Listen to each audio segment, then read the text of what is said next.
Iraq युद्ध के अंत में अमेरिकी सेना के स्टाफ सार्जेंट शेन मैथ्यूज, एक स्नाइपर, अपने स्पॉटर सार्जेंट एलन इसाक के साथ इराकी रेगिस्तान में एक पाइपलाइन निर्माण स्थल की जांच करने के लिए भेजे जाते हैं, जहां ठेकेदार और उनके सुरक्षा दल सभी एक स्नाइपर का शिकार हो गए हैं।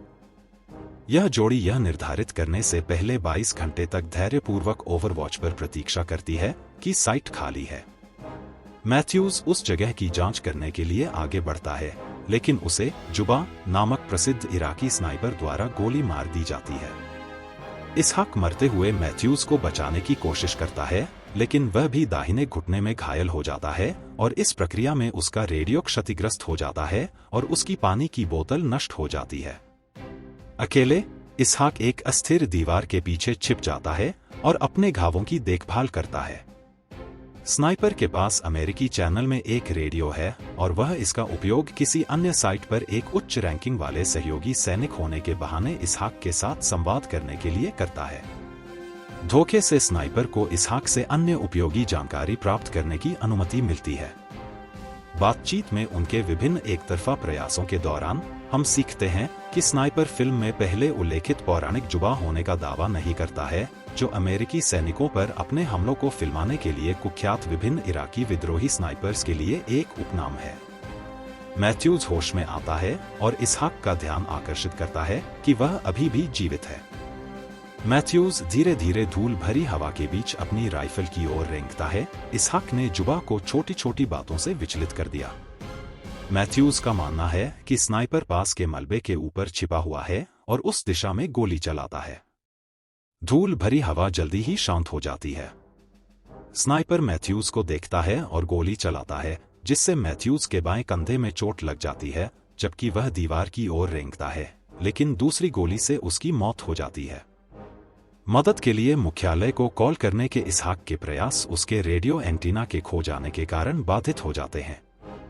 वह एक मृत ठेकेदार के रेडियो से एक की मदद से इस आइटम की मरम्मत करने का प्रयास करता है, केवल यह समझने के लिए कि स्नाइपर ने मदद के लिए कॉल करने और दूसरे प्रतिक्रिया बल को अपने जबड़े में फंसाने के लिए पहले की प्रतिक्रिया टीम का इस्तेमाल किया था। इसहाक बचाव हेलीकॉप्टरों को आते हुए सुनता है, इसलिए वह दीवार को धक्का देता है और जुबा को मारने की कोशिश करने के लिए मैथ्यूज की राइफल का इस्तेमाल करता है, या कम से कम उसे बाहर निकालता है ताकि बचाव हेलीकॉप्टर जाल को देख सके। जुबा इसहाक पर 2 बार गोली चलाता है और चूक जाता है। इसहाक को अब स्नाइपर का स्थान पता चल जाता है और वह अपना एकमात्र राउंड फायर करता है। इसहाक खड़ा हो जाता है और जुबा के अगले शॉट का इंतजार करता है, लेकिन वह कभी नहीं आता। इस प्रकार वह मान लेता है कि उसका शॉट सफल रहा और जुबा या तो घायल है या मर चुका है। फिर हेलीकॉप्टर उतरते हैं और बचाव दल इसहाक और मैथ्यूज को उठा लेता है। एक बार जब हेलीकॉप्टरों ने धूल उड़ाई तो जुबा ने तेजी से दोनों को सफलतापूर्वक मार गिराया। फिर उसे रेडियो पर एक नया जाल बिछाने के लिए दूसरे बचाव दल को बुलाते हुए सुना गया। द वॉल का अंत। क्या द वॉल में आइजैक की मृत्यु हो जाती है?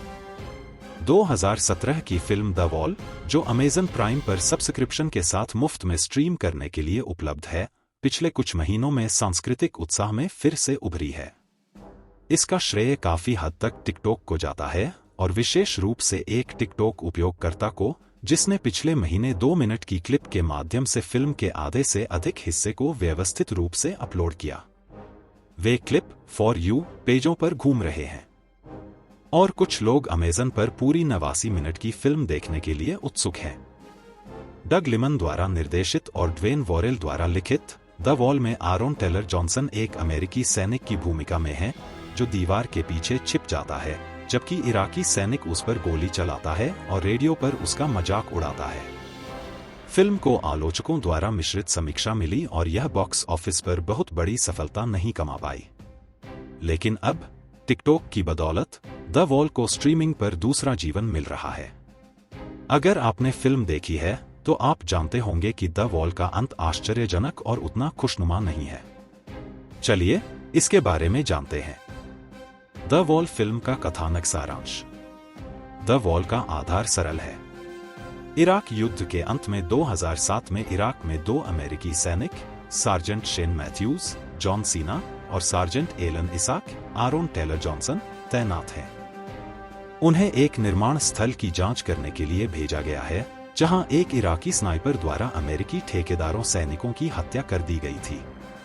20 घंटे से अधिक समय तक साइट पर नजर रखने के बाद मैथ्यूज को पता चलता है कि वहां कोई दुश्मन मौजूद नहीं है। इसाक की चेतावनी के बावजूद कि वहां सुपर सैनिक प्रतीक्षा में हो सकते हैं, मैथ्यूज गिरे हुए सैनिकों के रेडियो को वापस पाने के लिए साइट पर जाने का फैसला करता है। दुर्भाग्य से इसहाक सही था। मैथ्यूज को साइट के पास पहुंचने पर गोली मार दी जाती है।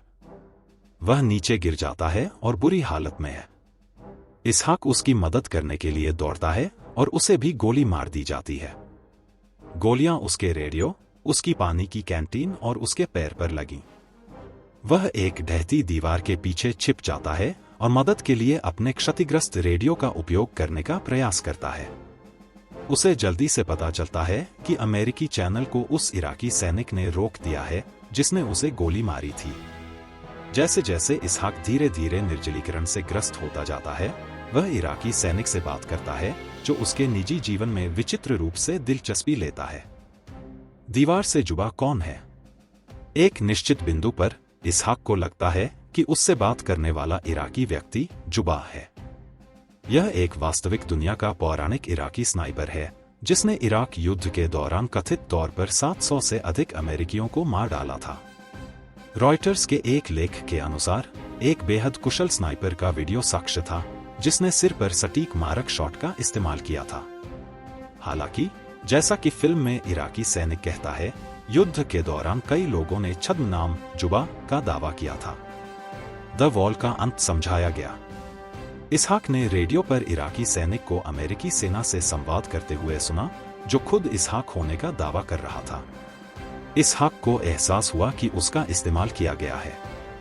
इराकी व्यक्ति ने बचाव हेलीकॉप्टरों को घटनास्थल पर आकर्षित करने के लिए उसकी आवाज और हाव भाव की नकल करना सीखा। लेकिन इसहाक ने कुछ चीजें भी सीखी हैं, जैसे कि इराकी स्नाइपर का स्थान। रेडियो पर सुनी गई पृष्ठभूमि की आवाज के आधार पर इसहाक ने अनुमान लगाया कि स्नाइपर कूड़े के ढेर में है। इसहाक को हेलीकॉप्टर के पास आते हुए सुनाई देता है और वह हेलीकॉप्टर को गोली लगने से बचाने के लिए अपने शरीर को दांव पर लगाने का फैसला करता है। वह अपनी रक्षा करने वाली दीवार को नीचे धकेलता है और कूड़े के ढेर को देखता है। जब वह कूड़े से गोलियों की आवाज देखता है तो वह ठीक उसी जगह पर गोली चलाता है। उसे यकीन नहीं होता कि उसने स्नाइपर को मारा है या नहीं। लेकिन जब इसहाक खड़ा होता है तो कोई भी उसे गोली नहीं मारता। हेलीकॉप्टर उतरता है और सैनिक इसहाक को स्ट्रेचर पर लादते हैं। हुर्रे! उसे स्नाइपर मिल गया होगा और अब वह बच गया है। इतनी जल्दी नहीं। जैसे ही हेलीकॉप्टर उड़ता है, अचानक उन पर गोली चलाई जाती है। इसहाक चिल्लाता है कि स्नाइपर कूड़े में है, लेकिन तब तक बहुत देर हो चुकी होती है। हेलीकॉप्टर जमीन पर गिर जाता है। क्या इसहाक द वॉल में मर जाता है? हम मान सकते हैं कि इसहाक द वॉल के अंत में मर जाता है, भले ही उसे स्पष्ट रूप से मृत नहीं दिखाया गया है। फिल्म का अंतिम शॉट स्नाइपर के दृष्टिकोण से है, जो अपने राइफल स्कोप से दुर्घटनाग्रस्त हेलीकॉप्टर को देख रहा है। ऐसा नहीं लगता कि वहां कोई जीवित है। रेडियो पर एक अमेरिकी महिला पूछती है कि क्या बचाव अभियान से कोई कॉपी करता है। इराकी स्नाइपर एक निर्दोष टेक्सास लहजे में जवाब देता है, आपको पढ़ रहा हूं लीमा चार्ली। ओवर। इसके साथ ही फिल्म समाप्त हो जाती है। इसका तात्पर्य यह है कि इराकी स्नाइपर ने ठीक वही किया जो वह करना चाहता था, यानी रेडियो पर उनकी नकल करके अधिक से अधिक अमेरिकी सैनिकों को मार गिराना। फिल्म का तात्पर्य है कि स्नाइपर यह सब बार बार करता रहेगा। दूसरे शब्दों में, बुरा आदमी जीतता है। हर कहानी का अंत सुखद नहीं होता, खासकर जब बात युद्ध की हो।